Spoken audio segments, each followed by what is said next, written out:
ഞാൻ കാസർഗോട്ട് തിരഞ്ഞെടുക്കപ്പെട്ട പാർലമെൻറ്റ് അംഗമാണ്. മുഖ്യമന്ത്രി പിണറായി വിജയന് ഞാനുമായിട്ട് അഭിപ്രായ വ്യത്യാസമുണ്ട്. പക്ഷേ അദ്ദേഹം കാസർഗോട്ട് പങ്കെടുത്തിട്ടുള്ള സകല യോഗത്തിൽ ഞാൻ പങ്കെടുത്തിട്ടുണ്ട്.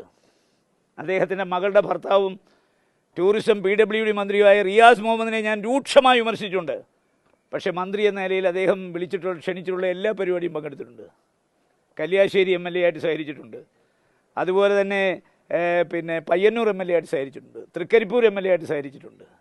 കാഞ്ഞങ്ങാട്ട് MLA എടുത്ത് നിങ്ങൾ ഈ MLA എല്ലാം നിങ്ങൾ അവർ എന്നെ വിളിച്ചിട്ടുള്ള സകല പരിപാടികളും പങ്കെടുത്തിട്ടുണ്ട്.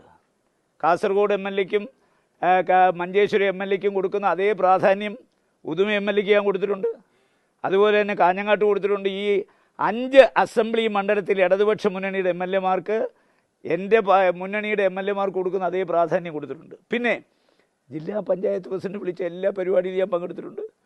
ജില്ലാ പഞ്ചായത്തിൻ്റെ വൈസ് പ്രസിഡന്റ് വിളിക്കുന്ന പരിപാടി പങ്കെടുത്തിട്ടുണ്ട്. അവരൊക്കെ തിരഞ്ഞെടുക്കപ്പെട്ട ജനപ്രതിനിധികളാണ്. തിരഞ്ഞെടുക്കപ്പെട്ട ജനപ്രതിനിധികളുടെ ഒരു വിലയും നിലയും ജീവിതത്തിൽ ഒരിക്കലും തിരഞ്ഞെടുപ്പിൽ ജയിക്കാത്തവർക്ക് മനസ്സിലാവില്ല. തിരഞ്ഞെടുപ്പിൽ ജയിച്ച ആളുകളുടെ വികാരം അവർക്കേ മനസ്സിലാവൂ. മുഖ്യമന്ത്രിയോട് വിരോധമുണ്ടെന്ന് പറഞ്ഞ് മുഖ്യമന്ത്രി പങ്കെടുക്കുന്ന ഔദ്യോഗിക പരിപാടി പങ്കെടുക്കാൻ പറ്റുമോ? അതുപോലെ ഇവിടുത്തെ തിരഞ്ഞെടുക്കപ്പെട്ട ബ്ലോക്ക് പഞ്ചായത്ത് പ്രസിഡൻ്റാണ് മണികണ്ഠൻ. മണികണ്ഠൻ്റെ വീട്ടിൽ ഞാൻ എന്തെങ്കിലും പോവുകയോ മണികണ്ഠൻ ഏതെങ്കിലും വിളിച്ചു കൂട്ടിയ ഒരു പരിപാടി ഞാൻ പങ്കെടുക്കുകയോ ചെയ്താൽ അപ്പോഴും ഞാൻ പറയുന്നു, ഞാൻ കോൺഗ്രസിൻ്റെ പ്രാഥമിക അംഗത്വം രാജിവെച്ചേക്കാം. പിന്നെ ഈ പാർട്ടി ഞാൻ നിൽക്കാൻ എനിക്ക് യോഗ്യതയില്ല.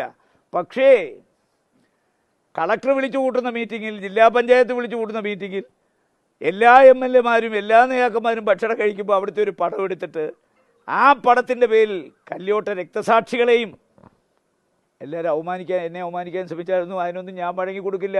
മണികണ്ഠൻ ഇന്നലെ സ്റ്റേറ്റ്മെൻറ്റ് കൊടുത്തിട്ടുണ്ട്. മണികണ്ഠൻ കൊടുത്ത സ്റ്റേറ്റ്മെൻറ്റ് ഒരു പൊതുപരിപാടിയിൽ പങ്കെടുക്കുമ്പോൾ MP ഭക്ഷണം കഴിക്കാൻ നേരത്താണ് MP എടുത്ത് വന്നത്. അങ്ങനെ പലരും വരും.